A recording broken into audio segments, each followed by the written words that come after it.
terça-feira movimentada, né? Como não poderia deixar de ser. A gente já previa isso nos nossos papos aí nos últimos dias, aqui no Bandeirantes Acontece, com a análise pelo Supremo Tribunal Federal sobre a aceitação ou não das denúncias contra o ex-presidente Jair Bolsonaro e outras 7 pessoas que integram este núcleo em análise no Supremo Tribunal Federal a respeito do processo que trata da tentativa de golpe de Estado aqui no país. A gente vai lá para Brasília, já na abertura deste Bandeirantes Acontece, o Alex Guzmão está conosco na abertura do programa de hoje para trazer um balanção do que aconteceu até agora, né, e o que está rolando neste momento lá no Supremo Tribunal Federal. Alex, seja bem-vindo, boa tarde para você, tudo bem? Boa tarde, tudo bem? Seguimos aqui a postos, aqui junto ao prédio do Anexo 2 do Supremo Tribunal Federal, onde ocorre no plenário da primeira turma o julgamento do STF em relação à aceitação ou não da denúncia apresentada pela Procuradoria-Geral da República em relação a esse grupo formado por 8 pessoas, encabeçados, de acordo com a PGR, pelo ex-presidente da República, Jair Bolsonaro, grupo esse que teria comandado ações no sentido de se tentar aplicar um golpe de Estado no país, né? Isso teria ocorrido de acordo com investigações da Polícia Federal, investigações que foram acatadas pela PGR na denúncia entre meados de 2021 e culminou com o ato de 8 de janeiro de 2023, na primeira semana do governo Lula. Golpe de Estado no sentido de fazer valer a vontade desse grupo, de não permitir a posse do então presidente eleito Luiz Inácio Lula da Silva, ou então, mais adiante, já depois que tomou posse, a deposição do governo, tomando como base uma confusão social, né, que poderia se propagar a partir aqui da Praça dos Três Poderes, algo que felizmente não se confirmou, e de acordo com a Procuradoria-Geral da República, existem motivos suficientes para que esses 8 denunciados sejam tornados réus, né? O julgamento ocorre desde amanhã desta terça-feira. O que a gente percebe aqui é um clima de segurança total, né? Tolerância zero por parte dos agentes públicos de segurança a qualquer tipo de incidente. Hoje, pela manhã, por exemplo, um desembargador aposentado foi detido por desacato à autoridade, porque ele exigia entrar no plenário para acompanhar o julgamento, e o acesso a esse julgamento ele está muito restrito. Ele, por exemplo, como advogado, não representa nenhum dos denunciados, então ele não teria esse direito. Como foi interpretada a postura dele como desacato, ele acabou detido. E agora há pouco, estou falando de coisa de 10 minutos, 15 minutos, como eu falei, a situação de tolerância zero, né, um procedimento de tolerância zero com qualquer incidente. Houve um princípio de correria aqui, saiu um carro da segurança do Supremo Tribunal Federal, e aí numa situação dessa, meu amigo, tudo que é jornalista vai atrás para saber o que aconteceu, entre eles eu, né? Fui até a Praça dos Três Poderes, na realidade no prédio em frente, né, do Congresso Nacional, um gramado que tem na parte dos fundos do Congresso Nacional, e a gente levantou lá que a Polícia Militar deteve um cidadão, um homem, né, não se sabe se morador de rua, mas em situação de surto mental. Ele desceu ali a via da Esplanada dos Ministérios, gritando, incomodando outros pedestres, né, porém falando coisas desconexas, né? Por precaução, a Polícia Militar deteve este cidadão, pode ser inclusive pela vestimenta, eu acompanhei de longe, ele já estava na viatura da PM, pode ser um morador de rua, mas de acordo com o policial responsável por essa viatura, ele seria levado a uma delegacia policial e muito provavelmente, né, na sequência, pelos bombeiros, a um hospital público, porque parece ser um quadro de saúde mental.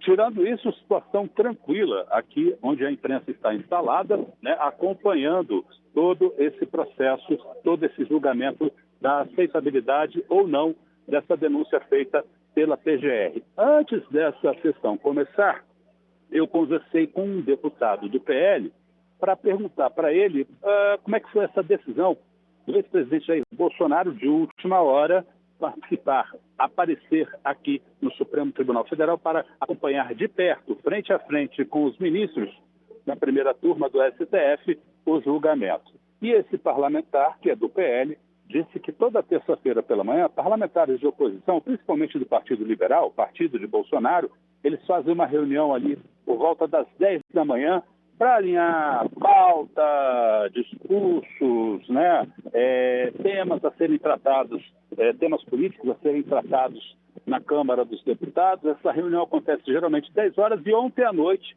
esses parlamentares, esse grupo foi comunicado de que essa reunião seria antecipada. Em vez de 10 da manhã, 8h30 da manhã. Eles já pensaram, alguma coisa tem. Eles foram convidados a ir até a casa, né, do líder da oposição na Câmara dos Deputados, o deputado Luciano Huck, que é do PL, né? E lá chegando, por volta das 8h30 da manhã, eles souberam, então, que o ex-presidente Jair Bolsonaro, né, ao chegar de viagem hoje pela manhã aqui a Brasília, ele iria participar do Supremo, né, que foi o que aconteceu. Né? De acordo com esse parlamentar, que esteve com ele, inclusive, no trajeto do elevador aqui no prédio do Supremo, o ex-presidente Jair Bolsonaro aparentava serenidade, ficou tranquilo, quieto, né, conversando um pouco com os advogados. E na chegada agora, pouco também aqui, um pouco antes da retomada dessa segunda sessão, né, que julga a denúncia da Procuradoria-Geral da República, quem chegava no mesmo momento que eu foi o advogado do ex-ajudante de ordem do ex-presidente Jair Bolsonaro, Mauro Cid, o advogado César Roberto Bittencourt, né, um advogado considerado muito habilidoso, né? Eu lembro aqui, a gente já conversou sobre isso, logo que ele assumiu a causa, ele já estabeleceu a tese, dizendo que Mauro Cid era um excelente militar, ou seja, um excelente militar que cumpre missões, cumpre ordens, né? Ou seja, nada saiu da inteligência, né? Da autoria intelectual de Mauro Cid, que ele apenas cumpriu ordens, já sinalizando que poderia apontar responsabilidades dos casos apurados pela Polícia Federal. E conversando rapidamente com o Dr. César Bittencourt, né, ele acredita que essa denúncia, né, será realmente aceita aqui pela primeira turma do Supremo Tribunal Federal, e uma vez aceita, abre-se ação penal e os 8 denunciados se tornam réus, e aí tem o processo realmente no Supremo Tribunal Federal, que é possível nova colheita de provas, a depender do que demandarem as partes, serão ouvidas testemunhas de acusação, testemunhas de defesa, para lá na frente o relator do caso concluir o seu relatório, no caso o ministro Alexandre de Moraes, né, e levar o caso a julgamento, esse sim no plenário do Supremo Tribunal Federal. Julgamento terá a participação dos 11 ministros que integram a Corte. César Roberto Bittencourt comentou também a estratégia dele hoje pela manhã, né? A gente reparou que ele não usou, inclusive, o total do tempo destinado à manifestação dos advogados de defesa, né? Cada advogado teve 15 minutos, ele nem chegou a usar esse tempo, escolheu ser bem sucinto, porque a estratégia é, claro, tentar livrar, como é o papel de todos os advogados, na defesa dos denunciados, tentar livrar o cliente dele dessa denúncia. Mas ele já dá como certo essa denúncia aceita. O que se quer lá na frente, né, é fazer valer o que está previsto no acordo de colaboração premiada, no sentido de que Mauro Cid, uma vez condenado lá na frente, se a denúncia for aceita, isso se tornar uma ação penal, se ele for condenado lá na frente, que ele pegue uma pena máxima de 2 anos. E conversando com uma pessoa que manja muito, entende muito do regime militar, para perder o salário, né, de militar, ou seja, para perder esse vínculo, ele teria que ficar fora das Forças Armadas, por exemplo, detido por um período maior de 2 anos. Então, muito provavelmente, este é o motivo de se pedir uma pena máxima de 2 anos para que Mauro Cid, lá na frente, uma vez cumprida essa pena de 2 anos, não perca os benefícios como militares, principalmente o salário. César Roberto Bittencourt disse estar tranquilo. Eu fiz uma provocação. Doutor, se sente um pouco angustiado, provocado, quando os demais colegas disseram que seu cliente mentiu?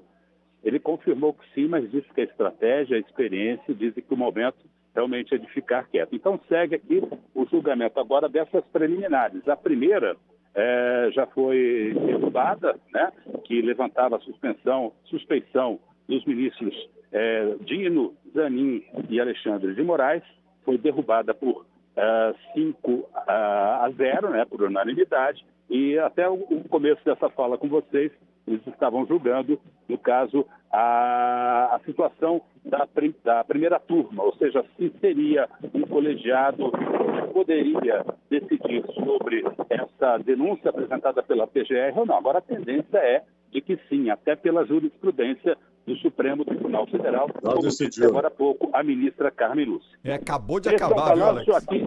Acabou de acabar. Acabou de acabar. 4-1 o resultado dessa segunda arguição aqui. Só o Luiz Fux que discordou. Então, por 4-1, pelo Moraes, Dino, Carmen Lúcia e Zanin, segue no STF, viu? Maravilha. Então, segue com a previsão aí do julgamento, né?